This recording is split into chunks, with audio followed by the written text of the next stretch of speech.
Hello guys, welcome back to my channel. আজকে বানাবো pomfret মাছ। সেই জন্য আমরা এখানে প্রথমে 6 পিস পমফ্রেট মাছ নিয়ে নিয়েছি। মাছগুলোকে আমরা কেটে ভালো করে ধুয়ে নুন হলুদ মাখিয়ে নিয়েছি, আর এর মধ্যে সামান্য একটু তেল দিয়ে ভালো করে মাখিয়ে নেব। এইদিকে আমরা কড়া গরম করতে বসিয়ে দিয়েছি, আর এর মধ্যে আমরা দিয়ে দেব তেল। সর্ষের তেল দিয়ে দেব। তেলটা গরম হোক। পমফ্রেট মাছের মধ্যে মশলার জন্য আমরা এখানে নিয়ে নিয়েছি সাদা সর্ষে, কালো সর্ষে, পোস্ত, কাজু বাদাম আর চালমগজ। এগুলোকে আমরা শিলে ভালো করে বেটে নেব। এইদিকে আমরা টমেটো আর কাঁচা লঙ্কার একটা পেস্ট বানিয়ে নিয়েছি। তেলটা গরম হয়ে যাওয়ার পর ওর মধ্যে আমরা মাছগুলোকে দিয়ে ভালো করে ভেজে তুলে নিয়েছি। যে তেলে মাছটা ভেজেছি ওই তেলে আর একটু সর্ষের তেল দিয়ে আমরা ফোড়ন হিসেবে কালো জিরে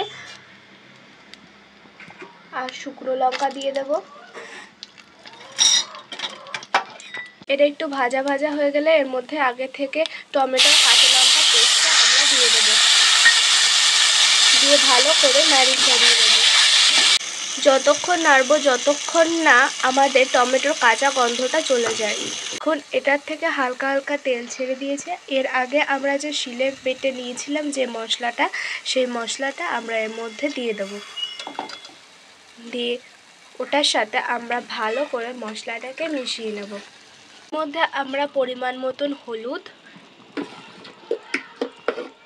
পরিমাণ মতো লবণ আর কালারের জন্য দিয়ে দেব কাশ্মীরি লঙ্কার গুঁড়ো।